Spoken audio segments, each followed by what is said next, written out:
Well, I definitely, it wasn't something I pursued. It just came completely out of left field. I got a phone call from Melissa and Ben, and I mean, I couldn't quite understand exactly how this was going to happen.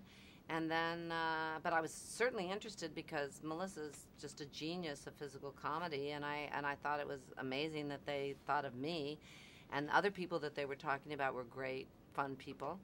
And I'm always, first and foremost, want to have a good time, so it started to sound pretty interesting, except that I was working on two movies back to back, and we couldn't get together. So then Mark Duplass called me, who I'd worked for as a director, and he said, "You have to do this. They're so much fun. I guarantee you will have a good time. You'll really love them." Blah blah blah.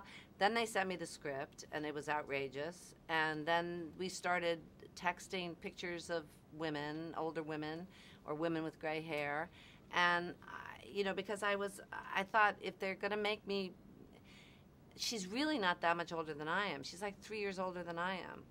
And if I had to there's something about actors that put too much prosthetics on that sometimes can really alienate an audience. And so we had to find a balance. And when we talked about it, I said, okay, let's just do it. Let's jump. But I didn't have, I had to come down from shooting in Canada to try the stuff. My cankles came from Toronto. My wig came from Toronto because that's where I was working. And we had to test everything and kind of accent everything you normally would try to make disappear. And when I first saw it, I just was stunned, and I thought, now I don't know what I'm going to do. But it was really fun and really collaborative, and they're very much of the school that you just play it real. And so everyone just took absurd situations and played them very real. And what I love about the movie is that I don't think it ever feels like I'm condescending to her or that we're condescending to the audience or any of these characters. I think we play them really straight, and I like that.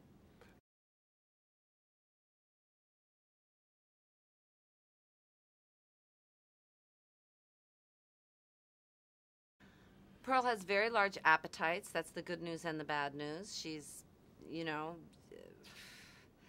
unfortunately has some substance abuse problems, but other than that, she has a big heart, and she's full of adventure and full of life and interested in sex and interested in travel and interested in everything. She's been trapped in this house, and when Tammy wants to get out, and Tammy, loses her job suddenly, and she's been saying she wants to leave this small town, and she never has, and finally Pearl just says, okay. She packs her rug, she gets her six-pack, and she says, let's light this candle, let's get out of here. And so, it's just a recipe for disaster when the two of them get on the road. And since it is family and they have a history, they have some issues that have never been addressed, and that's the whole secret of road movies. You get people stuck in a car together, and they're meeting all these other people, and they're interacting with all these other people, but they're stuck, and so they have to depend on each other and irritate each other and move each other, and that's why road movies are fun.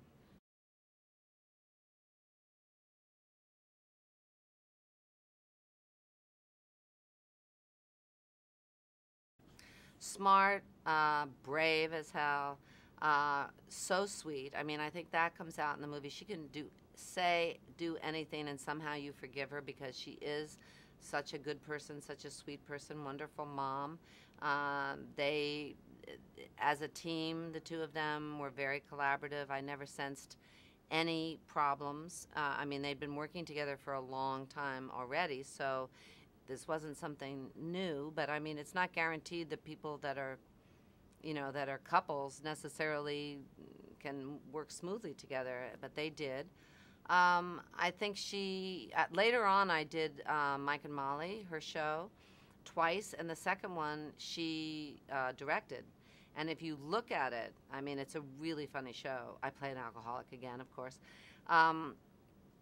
She has a sense of the bigger picture, which a lot of actors do, whether they direct or not. The Clint Eastwoods, the Sean Penns, the Robert Redfords of the world. They know how pieces have to fit together. They're not just trying to satisfy their ego, and she definitely has that. She wants to serve the whole, even though she carried the movie herself, and she's so much energy.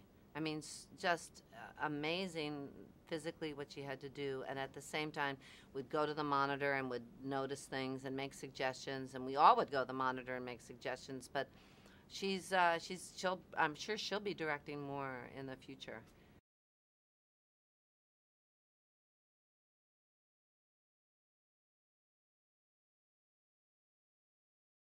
Well, one of the most important things besides casting is creating an environment where people feel safe to make mistakes, and make big mistakes, because that's when interesting things happen.